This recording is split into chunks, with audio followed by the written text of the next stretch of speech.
আপনারা তো একসাথে অনেকগুলো ফেয়ার ভ্যালু গ্যাপ দেখছেন, কিন্তু কোনটা কাজ করবে কোনটা কাজ করবে না সেটা কি কখনো বিবেচনা করছেন? আসলে আজকে এটা নিয়ে আমি ভিডিও বানাচ্ছি।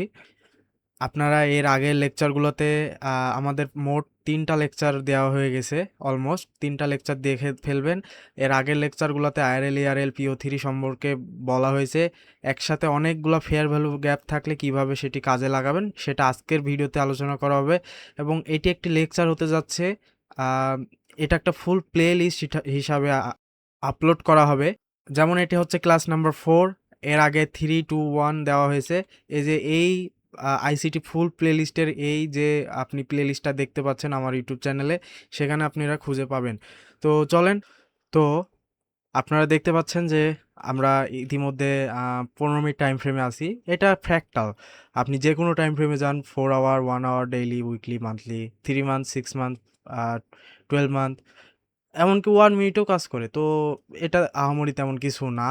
আপনি হচ্ছে যে কোনো টাইম ফ্রেমে যাইতে পারেন। তো দেখেন এখানে পরপর ২টা ফেয়ার ভ্যালু গ্যাপ, পরপর ২টা ফেয়ার ভ্যালু গ্যাপ। তো এখন আ আমার মতে যে ডিলিং রেঞ্জ যদি ফলো করে, তাহলে আমি আইআরএল, ইআরএল দেখছেন, ডিলিং রেঞ্জ যদি ফলো করে তাহলে 0.5 এর উপরে যাওয়ার কথা। কেন গেল না? হয়ে মানে এইটা কেন গেল না? এর কারণ হচ্ছে মার্কেটের বাই স্টপ নেওয়ার কথা ছিল। এখান থেকে লিকুইডিটি নেওয়ার কথা ছিল, নিছে। অ্যান্ড মার্কেট সবসময় মনে রাখবেন, সর্বপ্রথমের যে গ্যাপটা থাকে সেই গ্যাপটা ফিল করে নিচে নামার চেষ্টা করে, অথবা সবার প্রিমিয়াম বা ডিসকাউন্টে। যেমন এখানে আপনি দেখতে পাচ্ছেন, যদি আইআরএল, ইআরএল ভিডিওটা দেখেন তাহলে আপনি জানতে পারবেন এটা হচ্ছে একটা ডিলিং রেঞ্জ। আমি এখান থেকে ডিলিং রেঞ্জ দেখাচ্ছি 0.5, এই লেভেলটা 0.5-এর উপরে। এটা হচ্ছে আমাদের প্রিমিয়াম এরিয়া। প্রিমিয়াম এরিয়ার থেকে মার্কেট নিচে নামার কথা ছিল, কিন্তু নামে নাই। প্রিমিয়ামে যায় নাই। কিসের জন্য যায় নাই? আমরা আগেই বলে দিলাম যে ফার্স্ট ফেয়ার ভ্যালু গ্যাপ অথবা সবার লাস্টের ফেয়ার ভ্যালু গ্যাপটা কাজ করে। তো এখানে দেখেন, এই জায়গাতে দেখেন, এই জায়গাতে তো অনেকগুলো ফেয়ার ভ্যালু গ্যাপ। তো এই জায়গাতে তো অনেকগুলো ফেয়ার ভ্যালু গ্যাপ। তো এখানে সবার ফার্স্টে তো এখানে একটা ফেয়ার ভ্যালু গ্যাপ ছিল, এখানে একটা ফেয়ার ভ্যালু গ্যাপ ছিল, এখানে একটা ফেয়ার ভ্যালু গ্যাপ ছিল। তো হোয়াই এখান থেকে কেন মার্কেটটা এই মিডল ফেয়ার ভ্যালু গ্যাপ নিয়ে মার্কেট উপরে গেল? এর কারণ হচ্ছে এখানে একটা কি ছিল, এখানে একটা কি ছিল, বেয়ারিশ বেয়ারিশ অর্ডার ব্লক। তো এই অর্ডার ব্লকটা ইনভার্ট হয়ে গেছে। মনে রাখবেন, বেয়ারিশ অর্ডার ব্লক ইনভার্ট কাকে বলে? ধরেন মার্কেট কখনো উপরে যাচ্ছে, এরকমভাবে উপরে যাচ্ছে, তো মার্কেট এখন শিফট করলো, ডাউন ট্রেন্ডে শিফট করলো, এমএসএস করে দিল, এখন মার্কেট ডাউনে আসবে। তো ডাউনে আসার ক্ষেত্রে এই যে অর্ডার ব্লক ক্রিয়েট হচ্ছে, এই যে অর্ডার ব্লক ক্রিয়েট হচ্ছে, এই যে অর্ডার ব্লক ক্রিয়েট হচ্ছে, এই অর্ডার ব্লকগুলা একে পুশ করে ডাউনের দিকে নামতে। যেমন কি করছে, নামছে। এখানে একটা অর্ডার ব্লক ক্রিয়েট হয়েছে, এই অর্ডার ব্লকটা একে পুশ দিতেছে উপরের দিকে। আবার এখানে অর্ডার ব্লক ক্রিয়েট হয়েছে, আমি এখান থেকে আঁকায় দেখাচ্ছি, দাঁড়ান। যেমন এখানে একটা অর্ডার ব্লক ক্রিয়েট হয়েছে, দেখছেন এখান থেকে পুশ দিতেছে মার্কেটটাকে, পুশ দিতেছে না, একদম মেইন থ্রেশহোল্ড ট্যাপ করে মার্কেট উপরে যাচ্ছে। তো এই অর্ডার ব্লকটা দেখেন, এই অর্ডার ব্লকটা পুশ দিতেছে, মার্কেট ট্যাপ করার সাথে সাথে মার্কেট উপরে। তো এগুলো হচ্ছে order block, invert order block বলা হয়। তো এটা মাথায় রাখবেন। অ্যান্ড আমি যদি আরও হায়ার টাইম ফ্রেমে যাই, যদি আপনি হায়ার টাইম ফ্রেমে অ্যানালাইসিস করতে যান, আমি এগুলো সব কিছু ডিলিট করে দিচ্ছি আপনাদের বোঝার সুবিধার্থে। দেখেন আমি কি বলছিলাম, যে মার্কেট হয় ফার্স্ট ফেয়ার ভ্যালু গ্যাপ অথবা সবার লাস্টের ফেয়ার ভ্যালু গ্যাপ। এখন এটা ম্যাটার করে যে আইআরএল, ইআরএল হচ্ছে ডিলিং রেঞ্জটা কিভাবে ফলো করতেছে। তো এখান থেকে দেখেন ডিলিং রেঞ্জে 0.5-এর উপরে চলে গেছে, এনাফ। এখান থেকে এনাফ কোথায়? Last fair value gap tap করছে মার্কেট সুন্দরভাবে। দেখেন ক্যান্ডেলগুলা কীরকম উইক। এখন বলতে পারেন যে আমি কি প্রাইস অ্যাকশনটা যে এটা দেখবো না ভাই, এরকম উইক ক্যান্ডেলগুলা দিতেও কিন্তু হিউজ মুভ দেয়। যেমন এখানে উইক ক্যান্ডেল দিছিল, মানুষ মনে করছে যে দেখেন ডাউনের দিকে হিউজ বডি, তো মানুষ মনে করছে যে এখন মার্কেট হয়তো বা ধুমায় আপ চলবে। তো কি করছে, এটার সেল স্টপ বাই স্টপ করে নিছে। কি করছে, এটার বাই স্টপ করে নিছে, মার্কেট ধুমায় সেল হচ্ছে।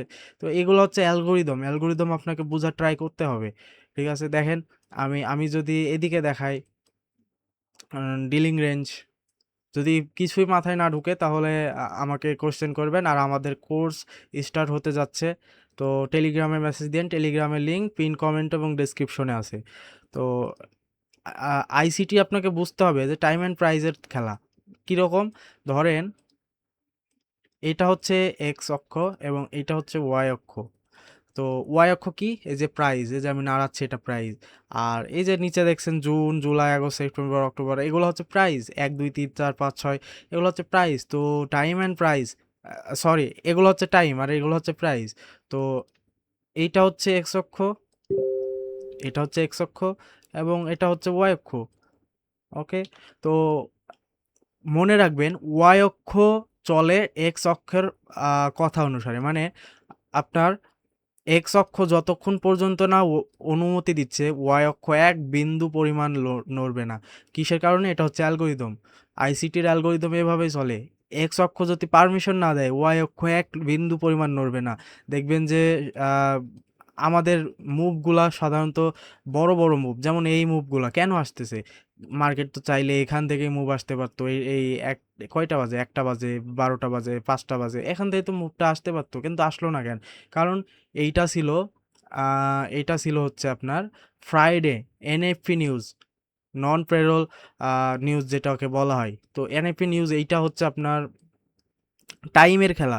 তো টাইম অ্যান্ড প্রাইস যদি আপনার না মিলে, তাহলে জীবনও আপনার মার্কেট মুভ দিবে না।